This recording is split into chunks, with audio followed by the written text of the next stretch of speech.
Braveheart Workshops, inspiring connection. Restore. Dream. Getaway experiences. Love, live, and laugh. With Braveheart Workshops. Live now with Jill Reynolds. The Connection Show. Restore, renew, and reconnecting community. Sponsored by Braveheart Workshops, live with Jill Reynolds. And joining me today is my new friend who I just adore, Michelle Perry. Welcome to the show, Michelle. I am so grateful to be here. I am so honored to talk with you and cannot wait to have this epic conversation. Well, thanks so much. What I'd love the audience to know before we begin is a little bit about Michelle, so I'm going to read her bio to you. Michelle is a biracial woman that grew up without a father and struggled with identity and self-worth issues. Poor choices led her down a path leading to academic failure and a lack of purpose. Until January 2nd of 1992, when one experience changed her life forever, propelling her into purpose and service to others. Michelle then established herself as a subject matter expert over the course of her career as a clinical social worker that spanned over 20 years. She then transitioned into the corporate world where her leadership and coaching skills were refined, producing results in all that she works with. As an empowerment coach, podcast host, speaker, an international best-selling author, and an online course creator, Michelle contributes to the journey of others by supporting them to see results and experience an increase in confidence and memento in their lives. So what a bio, my dear. You are an amazing woman. Thank you so much. I appreciate that. I'm not sure if we are recording on Zoom, but I am just so grateful to be able to share. And, you know, whenever someone reads my bio, I'm always like, is that really me? Is that, you know, because it just sounds so, I don't know, like, you know, when you have those moments where you dream and you think in the future of what you'd love to do, and then you sort of walk it out day by day, and then you look back over your shoulder and you're like, wow, I really did accomplish that. So it's just so validating and humbling to hear my bio read. So thank you for doing such a good job of it. You're very, very welcome. And yes, we are recording on Zoom, so this will go live for sure. So yeah. So what I love to do is I love to connect dots in life. I think dots are so important and they take us to story. So what I always like to do with my guest, Michelle, could you take us on that connection of dots to little Michelle growing up as that biracial girl and what life was like in your home? Oh my goodness, Jill. So I was born in 1974. And for those who are not aware, because it seems like a lifetime ago, that was during, I think it was the end of the Nixon era. There was the gas crisis. You know, the world was sort of in tumult, not as much as 2020. But I was born to my mother, who is a Jewish woman who had married my father, who was an African-American man who converted to Judaism so they could get married. And their wedding certificate is dated the day before I was born. So literally I held on until the marriage certificate was finalized, and then I chose to enter the world. You wanted to make them legit, I guess, huh? Exactly. I wanted to come into a union that was solidified in covenant. And what's interesting is that the marriage only lasted 3 years. My father ended up cheating on my mother with an African-American woman. My mother had issues of her own that interfered with the relationship in the marriage. And so they got divorced when I was 3. My father then left my life, and I never heard from him, spoke to him, had any contact whatsoever, no money, no letters, no anything. And he died in 2003, I believe. But I never had any contact with him. And so for me, I had a lot of abandonment issues, a lot of rejection. issues, poor self-esteem, poor self-worth, all those types of things that come along when you're growing up with a mother who is depressed and working, and she was the single mom in an extended family of wealthy people. So her sisters and brothers all had wealth. They had intact families. Everybody's doing well.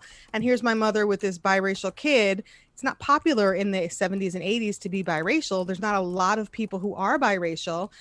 And I got bullied a lot because I had an afro. My skin was actually a lot darker, and I went to an all Jewish private school. And so I was the only brown chocolate chip in the whole, Jewish community cookie. And so it was really difficult. And you were Jewish versus Catholic.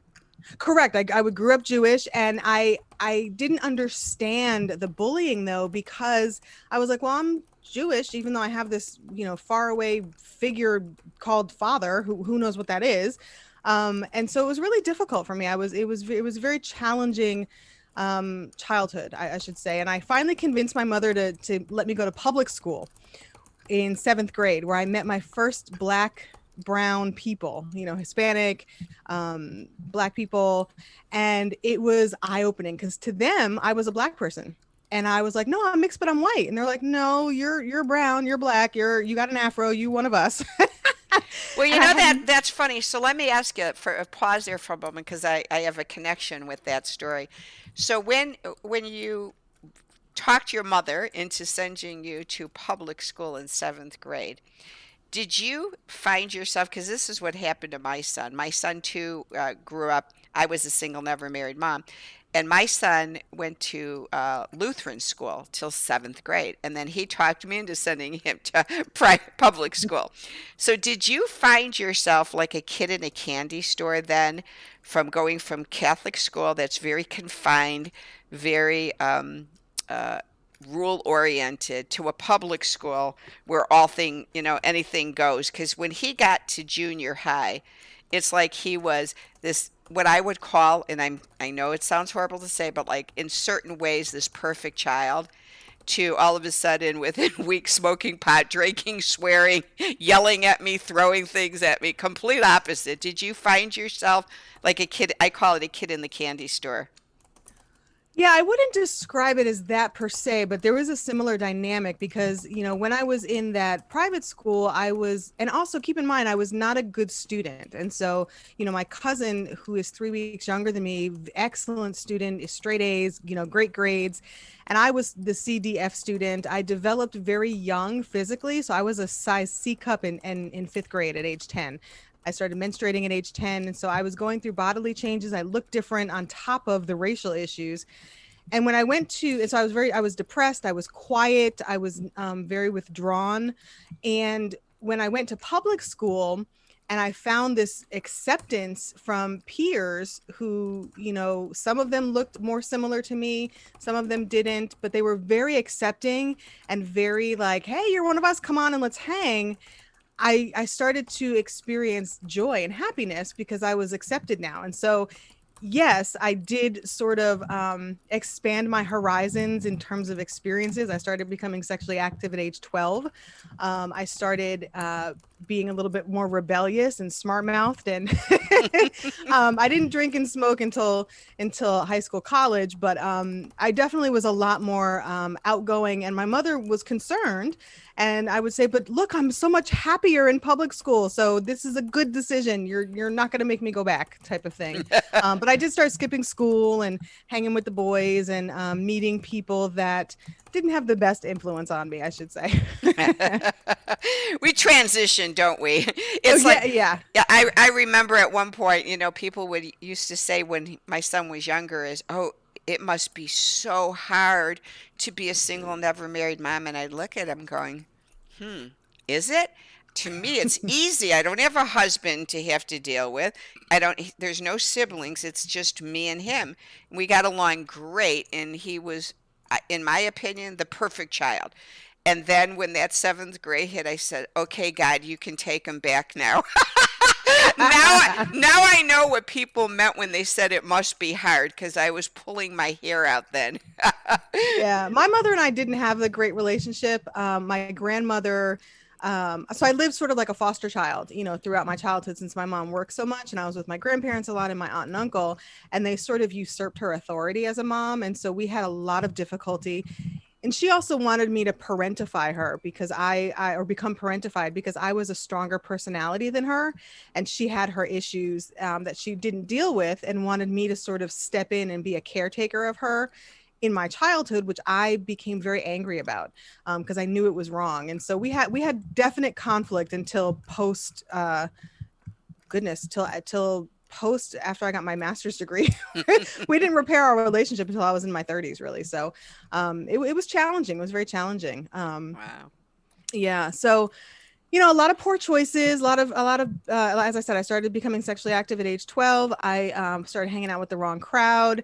I hung out at the wrong places. I would, leave out of my house. My mother would have no idea where I was until 3, 4, 5 in the morning. I ended up being raped at age 15 because I was hanging on the street corner with drug dealers when I shouldn't have been there in the first place. But that doesn't justify the rape anyway. Oh, not at all. Not at all. And, it's interesting because rape is violent, period. However, I wasn't held at gunpoint or knife or anything like that. And it was a disassociative experience for me, meaning that I looked out the window and sort of left the room mentally. But I had a lot of trauma, a lot of issues, and I felt very lost during those years. And it wasn't until January 2nd, 1992, which was my senior year of high school. It was the second day back. It was actually January 2nd. We're recording this on January 2nd, 2021. So it's actually to the day, but 1992, where I was in my favorite class, English class. And there was a boy in that class who we knew because we sort of went through school with him, but he was that weird kid who was either going to be a psychopath or Bill Gates sort of thing, because he was weird. He never talked. Nobody really paid attention to him. He was always wearing, dirty clothes. He just wasn't one of the kids that you would notice, but you knew he was there, sort of thing. And on this particular day, he was sitting in the corner in the back. And I remember looking over to his desk and he had a smile on his face. And I was like, well, that's weird. I've actually never seen him smile. Why is he smiling? I guess he had a good, break. And then I went back to my conversation about hair products or whatever it was we were talking about. And then the next moment we heard this sound come from his area, his desk, and it was this gurgling sound and choking. And I remember he had a white styrofoam cup on his desk and he was stirring it with a pencil with that smile on his face. Well, he drank what was in that cup and it ended up killing him, and he died in front of us in that classroom. And so I was the last one out of that room, and I saw him on the floor. I saw life leave his body. And that moment changed me as a person as well as changed my life, because I remember I left school. I was, skipped school with my friend that day, whatever. And they brought the counselors in and did all of the things they're supposed to do and talking about him and, offering all the services. And they planted a tree in his name, and they invited his mom and his brother in, and they named the gym after him. And I remember that I was so filled with rage at our response, and I didn't understand why I was so angry. I was like, why am I filled with rage and so angry at us? And it wasn't until college that I worked through that I was pissed off at us, because how dare we celebrate this boy and pay attention to him when he is gone and took his life, when we could have paid attention to him when he was alive. And perhaps maybe he may not have made that choice if somebody had smiled at him, if someone had given him a conversation, if someone let him know, hey, I recognize you're alive, you're human, you're here, you matter. Maybe he would have chosen something different. And that was what gave me the purpose to pay attention to everybody that I could. And I'm talking about when I lived in New York City for grad school, on the subway, I was the weirdo that would make eye contact and smile so that you knew someone saw you and that someone knew that you were alive and you mattered. And I went into child welfare, clinical social work because of him, and wanting to pay attention to those voices that nobody pays attention to those people who get lost. And I did that for 20 years. And I worked with the darkest parts of humanity. The things that we do to our children is incredible in a really bad way.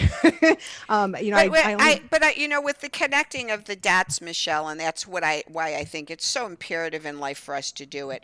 I don't truly believe that you would have been able to come to that realization in college about this young man if it hadn't been for your own connection with dots of no one smiling at you, no one paying attention to you, no one seeing you when you were that lost child at that Catholic school. If you had not experienced that, that's why I love the importance of, I happen to be a Christian, and so I utilize a lot of times the connection with biblical stories in the Bible. And, I truly believe that God, when he brought manifested Jesus to earth and Jesus chose his 12 disciples, I believe he chose 12 disciples so that they could see each other along the journey.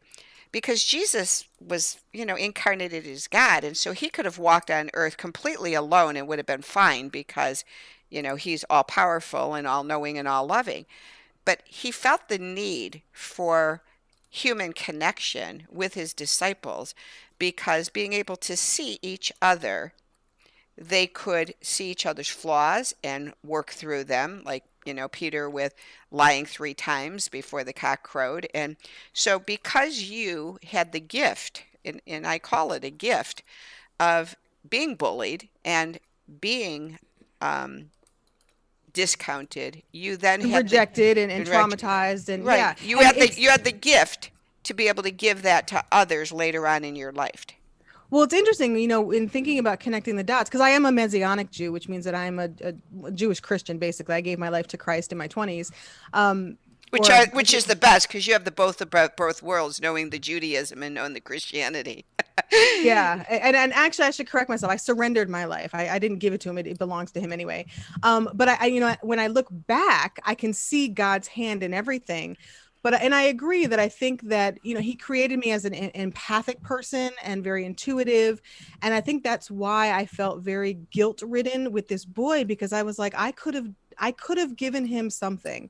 And knowing that I missed that opportunity, it has been my passion to never miss an opportunity that I can consciously, be aware of again. And so that was why I sort of delved into the child welfare field and protecting kids and families and working to, help and serve wherever I could. But then I forgot to pay attention to myself. And so I began to decompensate and developed an autoimmune condition. And by then I was married. My husband was like, "You're crazy, Michelle. I'm not staying married to this. And I'm stuck with you for life. So we need to fix this." And that was when I started paying attention to myself and pivoting into what God has for me now, which is to serve in a different way. But, I agree that there's nothing in our lives that happens that is not connected. And I think that's why there's such power in our individual stories and in being able to share even those hard, dark stories, because it helps somebody and it's going to connect with somebody for empowerment and permission to release themselves into their purpose as well. So you paused and you heard your husband's voice saying, "You need to halt. If you're hungry, angry, lonely, or tired, you need to halt." And so at that point, you made a career change. So share a little bit. And I just thought I'd give you a tidbit. I'm probably being the mother now. When you touch your mic, it makes noises, just so you know. Okay. Sorry about only, that. only when you touch it. If you don't touch it, it doesn't make the noise. But I just thought I'd let you know that. Sorry, I'm being a mom now. I accept all feedback because I think that we only become better when we get feedback. And, here's a tidbit for everybody.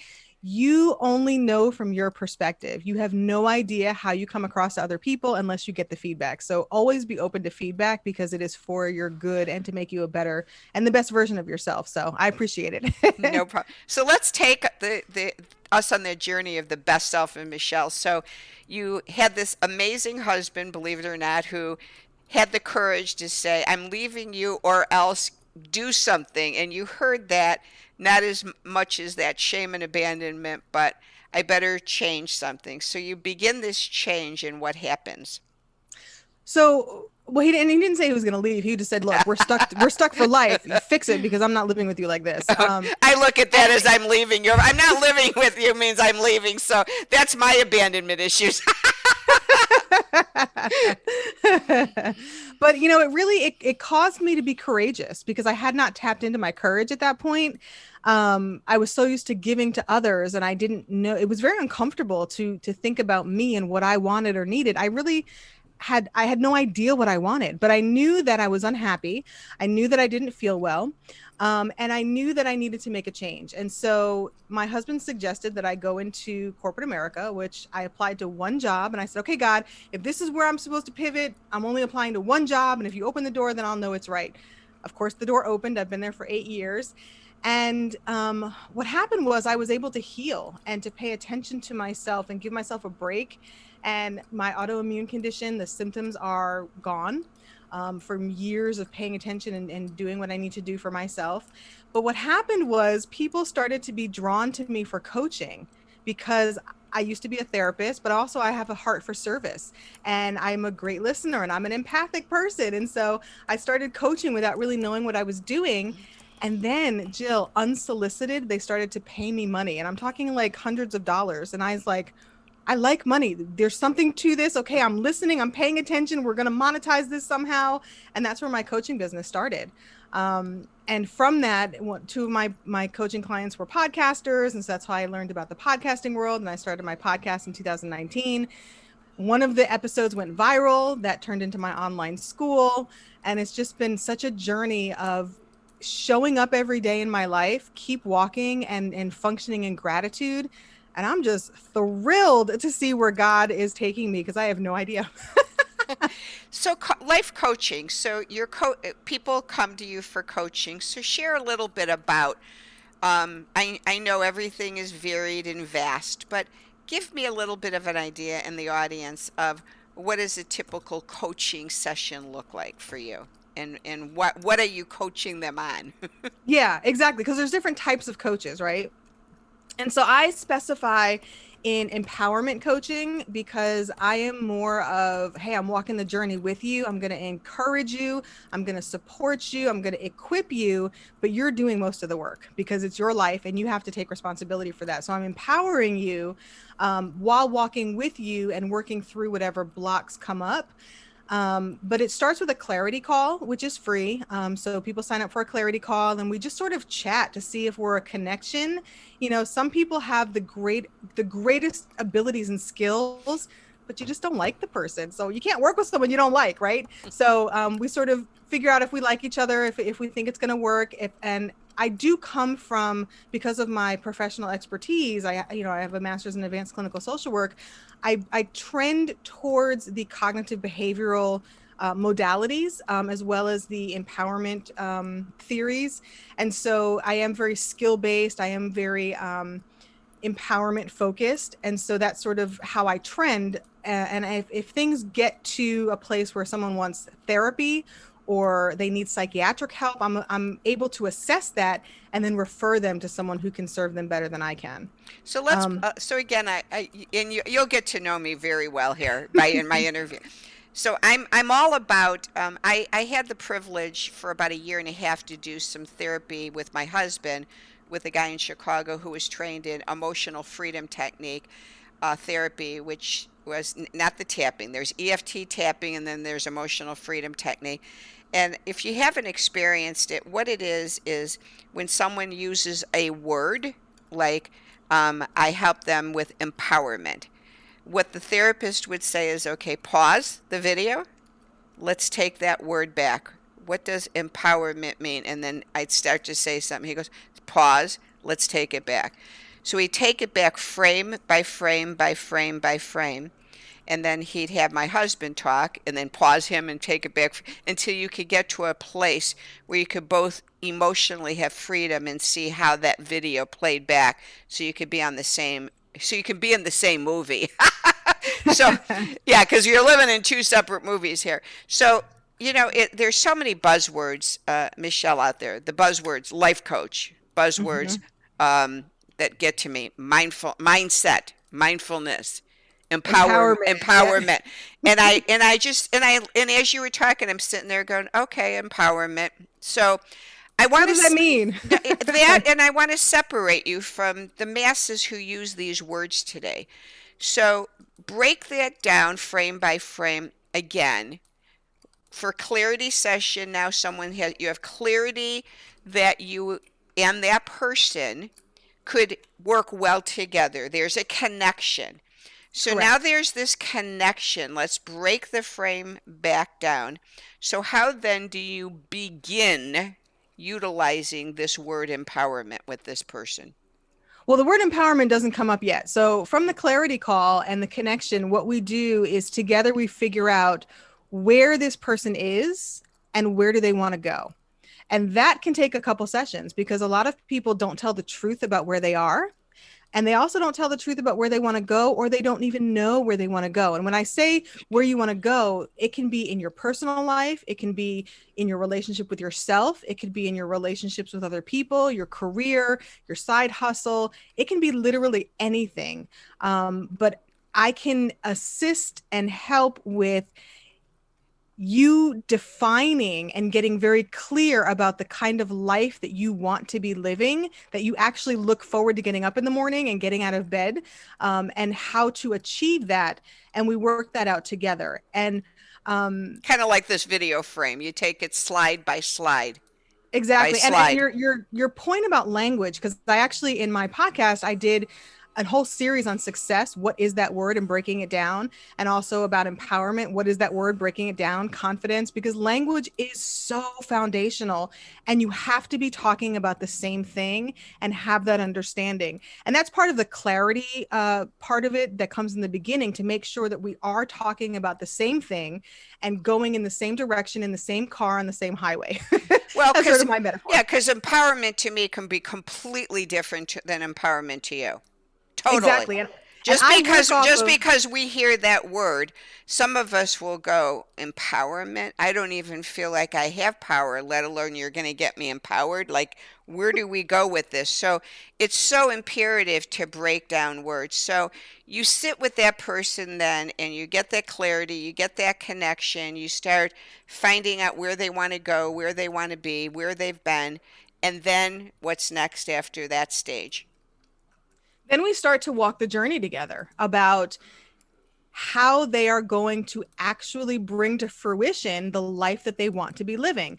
Now, if the person is a Christian, we talk about what were you created for? Why did God bring you to the earth in this season for such a time as this, right? If the person is not faith-based, I'll work with whatever they provide and bring, because it's really not about me, it's about that person. And I serve them with all of the tools and strategies and tips and everything, resources, all that I have is available to that person to help them get from point A to point B to point C to beyond. Because eventually my goal is that they don't need me in their life anymore to help them, on their journey. Now we can stay connected, obviously, and I can support and encourage and be a cheerleader, but they won't always need me as a coach. Okay, great. So with that then, so you're doing these different things. You're doing this coaching, you're doing the podcasts, you're doing these online classes now. And so with the connection show, Michelle, our three words, one of our three words in our beginning of our interview is restore, renew, and reconnect. And again, how I like to connect dots and break down words. The word restore in the dictionary means to bring back to a previous situation or reinstate. What do you feel like 2021 will look like for you in restoring something, bringing back to previous situation or reinstating in your life? That's so interesting. That's so interesting. And I love that question. I think for me, and I haven't really been given my vision or my word or my focus for 2021 yet, which is really interesting. But I think that whenever I think of restoration or restoring, it's almost like a factory reset back to the original intent. And so as a Christian, I always think about, well, what was the original intent that God had for me, for this situation, for this life, for this person, whatever it is? Because there's always an original intent when you create something, right? So like when I wrote my book, I just published my book in 2020, and my intention for it was to introduce myself to people who may not want to commit to signing up for a service or listening to the podcast or what have you. So this is sort of it, but the intention was to bring me into your hand or onto your Kindle so that you could get to know me, to see if we could connect or if I could be of service, right? And to provide value. um, the book has opened up other doors that I didn't think about for opportunities, but the original intent was that. And so when I think about me in 2021, I think about, okay, God, what was the original intent that you had for me in my life? And where am I not functioning and implementing that? And that is where I need to go in 2021 to get closer to that original intent. Okay. Renew. The word renew means to resume after an interruption. What would you like to renew after something's been interrupted in your life? We had to say goodbye to my oldest dog on Christmas Eve, and I lost a little bit of luster, a little bit of shine, a little bit of light. And so for me, renew in this moment, in this season, is really to renew that light and that passion, because there was a little bit of it that was lost. Whenever you love something and it leaves or it's gone, a piece of your heart kind of goes as well. And that's not always a bad thing. I talk about grief a lot. And recently I've been asked to speak about grief a lot because it's a life journey, in my opinion, that we meet at birth. And so for me, renewal would be just renewing that light and love and passion, which really is starting with this interview, because this is my first interview for 2021. And I feel the excitement and the passion coming back. So I'm being renewed even as we talk.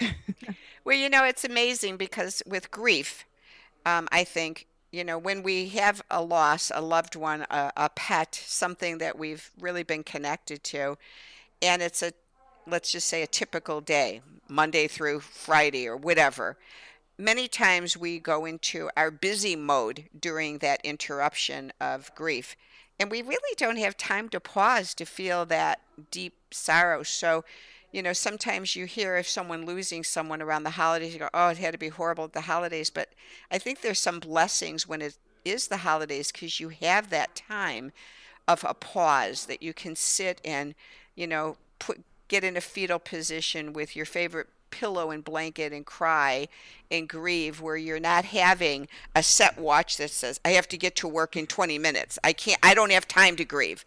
And so I think the pauses, and that's what happened to me when I lost my sister and my dad this year, 2 days apart, and then got COVID that night. I had 14 days of Mm, quarantine to pause and grieve and cry. So sometimes pauses are mm. really good, I think, in life. Reconnect. I Recon- agree. I Go I, ahead. I agree. If I could just say one Yeah. thing, in the Jewish tradition, they have something called sitting Shiva, and it's interesting that it's 7 days where you mourn. You're actively Mm. mourning and you're grieving, and then after that 7 days, you sort of take a deep breath and pick up your life again. And so I did take those 7 days from the 24th through the 31st, and allowed myself the space and the grace to just grieve and be. And it was a blessing and a gift where I can now pick up my life again and keep walking forward. So I agree with everything you just said. That's great. I like that you shared that about the Jewish tradition. That's what's so beautiful about blending the Judaism into the Christianity when you're a Messianic Jew. I love that. The last word is reconnect, which means to Mm. reestablish a bond of communication or emotion. So, what would you like to reconnect in this year? That's really interesting because I don't feel disconnected from anything, because I feel like over the last couple of years I've been reconnecting, with my mom, reconnecting that relationship. Um, my husband and I have reconnected. We've had some rough years. We met online, uh, met in person, got married. I moved across state all within 90 days. So our marriage has been quite the journey, and we've been reconnecting in new ways. So I don't know that I'm disconnected but maybe reconnecting with the full purpose of the original intent for why God has me here is what I can focus on for this year. Awesomeness. And two last questions. If someone told you today, Michelle, you have to delete all your apps on your cell phone, but you can keep two, what are your two must-haves today? Oh, that's an interesting question, Jill. So one of them is a new app, the Clubhouse, the Clubhouse app, which is it's an incredible app. It's all voice and it's all about connection. And so that app, I think I would keep, and I think I would also keep Facebook just because my family is on there, and so to keep that connection because I do live in Texas, they're all on the East Coast. To keep that connection alive and fresh, I would keep the Facebook app as well. And what is one fun fact about Michelle? Maybe a deep, dark secret? A fun fact is that I don't share a lot, but I used to be in musical theater and I love the dramatic arts and singing. And I don't sing very often for people in public. It's very personal and private. Even when I worship with God, I do it very privately. But a fun fact is that I love to sing in the theatrical arts. So you're willing to whistle a happy tune at the end? I'll politely decline on that one. Well, I guess I could ask you, what is one of, if you have one, you could have probably many. What is one of your favorite praise and worship songs? Oh my goodness, I have so many. Oh, and there's so many because it goes by season as well. Speak the Name is one that I have really connected with. I have a whole playlist. So I want to bring up my phone up right now, but I won't do it. But yeah, I did. There's so many. I really wanted to. So what's a couple stances? You don't have to sing it unless you'd like to. I'm putting you on the spot. So tell me a few stanzas of Speak the Truth. Oh goodness. Speak the name of Jesus, the name the wind and waves obey. Speak the name. There's power in the name. Because there is such power in his name. And there's, when you're thinking about connection and reconnection as well, worship is the strongest connection that we can have. And, the Bible says that obedience is better than sacrifice. And yes, obedience is a form of worship, but also being in the presence of God and speaking the word and speaking the name of Jesus has such power. Sorry about that. I'm right next to a window. And I think it was God's wind coming in. There you go. The wind of God, because it really does refresh, renew, restore, and reconnect. And so, I would offer that as a closing thought, because that really is the most powerful thing in our lives that we can activate. One of my favorites in the last year is Michael W. Smith's song is Surrounded, and it goes, "It may look like I'm surrounded, but I'm surrounded like by you. This is how I fight my battles." And it's like looking that, evil, we may feel like we're surrounded by evil, COVID, despair, but the truth is we're surrounded by God, and that's how we fight our battles. And I love that one. And it's a simple song. That's all they say is, "It may look like I'm surrounded, but I'm surrounded by you. This is how I fight my battles." And I sing that and I put my hands up. This is how I fight my battles. This is how I fight my battles. I love it. I love it. I love it. I love that song. It just gives me energy when there's so much despair that can come and permeate your life, and you just go, I've got my protection around me. I would love to share your bio so this on the screen. So this is how you could reach Michelle. It has her website, successfuldiligence.com. And if you go to that website, you'll be able to see how to reach out to her and inquire about being on a podcast show, doing online coursework with Michelle, and or having her do some empowerment life coaching with you in 2021. So it's just been a privilege for the audience to get to know you, Michelle. You're a gem. Oh, thank you so much. You can also access the book on the website as well if anyone's interested in that. And I just love being with like-minded people, serving in any way that I can. And so even if you just need an encouragement, someone to say, "Hey, you're doing okay today. You're breathing." That's enough. I'm here for you. So even if it's just encouragement that you need, you can always reach out to me. I'm here for you. And what's the name of the book? It is called The Pebble in My Shoe. Take back your power and live in a better way.